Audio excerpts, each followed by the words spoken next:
Hello big thinkers, welcome back to the Conceptainment. हम लोग पिछले क्लास में पढ़ रहे थे रेशियो एंड प्रोपोर्शन के क्वेश्चंस।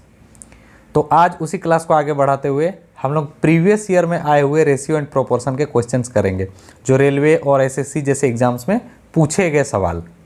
तो चलिए पहले सवाल से शुरू करते हैं। और आज सवालों का कलेक्शन बहुत ही बेहतर लिए हैं। सारे सवाल ज़रूर देखिएगा और पसंद आए तो लास्ट में वीडियो को एक लाइक ज़रूर कीजिएगा, क्योंकि लास्ट में सबसे बेहतरीन क्वेश्चन लिए हैं एसएससी सीजीएल टियर 2 में पूछा गया प्रश्न। तो चलिए पहले क्वेश्चन से शुरू करते हैं। महेश का वेतन सुमित के वेतन से 12,000 अधिक है। यदि महेश और सुमित के वेतन का अनुपात 7:4 है तो सुमित के वेतन कितना है? आपको क्या लगता है इस क्वेश्चन को बनाने में कितना टाइम लगना चाहिए? आइए इसको 5 सेकंड में सोल्व करना सीखते हैं। महेश और सुमित का वेतन दिया हुआ है, तो मान लीजिए महेश है, एक सुमित है। इनके वेतन का अनुपात क्या बोला है? 7:4 है। मान लीजिए एक जन का 7 यूनिट है, एक जन का 4 यूनिट है। सवाल में दिया है महेश का वेतन 12,000 रुपया अधिक है, जबकि यहाँ हमारा यूनिट के हिसाब से 7 और 4 यूनिट में डिफरेंस है 3 यूनिट का, और क्वेश्चन में 12,000 का डिफरेंस बता रहा है। तो एक यूनिट का वैल्यू क्या आ जाएगा? 3 4 12, मतलब 4,000 रुपया। यहाँ क्या बोला है? सुमित का वेतन कितना है? सुमित का 4 यूनिट वेतन है, तो 4 यूनिट में क्या होना चाहिए? 4 गुना 4,000, 16,000 रुपया सुमित का वेतन है। बताइए मजा आया या नहीं?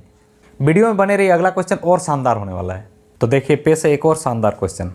एक विद्यालय में 550 छात्र हैं। लड़के और लड़कियों की संख्या में 6:5 का अनुपात है।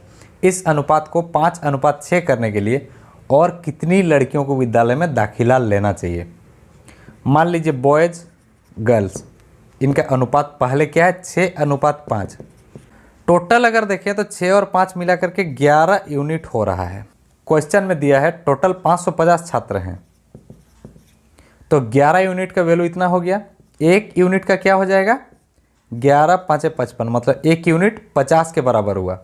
तो अब देखते हैं बॉयज और गर्ल्स की संख्या कितनी कितनी है।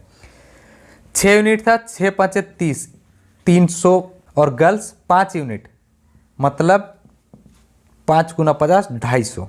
ये अभी 6 और 5 के अनुपात में है। इसको करना क्या? 5 और 6 का अनुपात में करना है, मतलब 5:6 हम लोगों को अभी करना है। 5 यूनिट का वैल्यू 300 आ रहा है, मतलब एक यूनिट का 60 हो जाएगा। 6 यूनिट का कितना होना चाहिए? 6 और 60 को गुना करेंगे तो 6 गुना 60, 360। अभी गर्ल्स की संख्या क्या है? 250। हम लोगों को कितना चाहिए? 360। सवाल में क्या पूछा है? और कितनी लड़कियों को दाखिला लेना चाहिए? कितनी लड़कियों को लेना चाहिए? 360 में से 250 घटाओ, 110 लड़कियां। बोलिए सवाल मजा आया कि नहीं? चलिए नेक्स्ट क्वेश्चन। ये एक बेसिक सवाल है, लेकिन एग्जाम में डायरेक्ट क्वेश्चन आता है। मान लीजिए दिया है ए और बी का अनुपात 5:6, बी और सी का अनुपात है 4:7। तो ए बी अनुपात सी, ये रेगुलर अनुपात को निकालना है। आइए देखते हैं ए अनुपात बी, इसको लिखना किस तरीके से है? 5:6। बी और सी को अलग से मत लिखिए, यहीं लिख दीजिए बी अनुपात सी। बी एक लाइन में होना चाहिए, 4:7 हो गया। ए बी सी एक लाइन में हम लोग लगभग लिख दिए हैं। डिफरेंस किस चीज़ में है? बी एक जगह 6 वैल्यू, एक जगह 4 वैल्यू, इसको हम लोगों को इक्वेट करना है। कैसे करेंगे? सिंपल सा तरीका है, इन दोनों का एलसीएम जो आएगा वही हम लोग को ले लेना है। मतलब 6 को भी और 4 को भी अगर हम लोग 12 बना दें तो काम बन जाएगा। इसको 12 कैसे बनाएंगे? 6 को 2 से गुना कर देंगे, 4 को 3 से गुना कर देंगे। क्या ये काफ़ी है? नहीं, नहीं है। अगर केवल 6 को 2 से गुना करेंगे, 5 को छोड़ देंगे, तो ये रेशियो गड़बड़ा जाएगा। इसलिए पूरा का पूरा रेशियो को ही, मतलब इन दोनों को 2 से गुना करना और बी और सी को 3 से गुना करना होगा। चलिए देख लेते हैं। 5 दूनी 10, 6 दूनी या फिर 4 तीने, दोनों ही केस में 12, 7 तिया 21। तो ए बी और सी का जो रेशियो आया वो 10, 12 और 21 आया।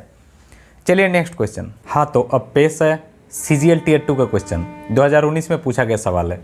एक्स और वाई की मासिक आय का अनुपात 5:4 है और उनके मासिक खर्चा का अनुपात 9:7 है। यदि वाई की आय एक्स के खर्चे के बराबर है तो x और y की बचत का अनुपात क्या है। चलिए इसको सोल्व करते हैं। x से y है, दोनों का पहले इनकम मतलब आय और खर्चा, इन दोनों का अनुपात क्या दिया हुआ है। आय का अनुपात दिया है 5:4, व्यय का अनुपात दिया है 9:7। बोला है यदि y की आय x के खर्चे के बराबर है, y का आय मतलब 4, x का खर्चा मतलब 9, ये दोनों बराबर हैं बोल रहा है। तो इसको कैसे सोल्व करेंगे, इन दोनों को हम लोग को इक्वेट करना होगा। जैसे प्रीवियस क्वेश्चन में ए बी सी के साथ किए, सेम वही काम करना है। अगर ऊपर के दोनों रेशियो को हम लोग 9 से गुना कर दें और नीचे के दोनों रेशियो को 4 से गुना कर दें तो इक्वेट हो जाएगा 4 और 9। चलिए देखते हैं। 9 5 45, 9 चौक 36। अब x का खर्चा 9 4 36, y का 7 4 28, ये आ गया x और y का। बोला है ना y का आय और x का व्यय बराबर है, तो अब हो गया दोनों बराबर। फाइनली निकालना क्या है, x और y की बचत का अनुपात क्या है।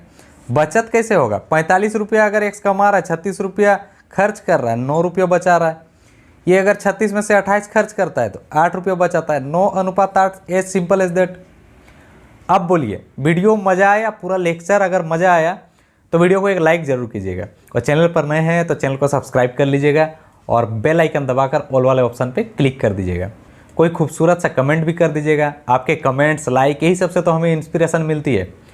चलिए मिलते हैं फिर नेक्स्ट इसी तरह के और बेहतरीन वीडियो के साथ, तब तक के लिए जय हिंद।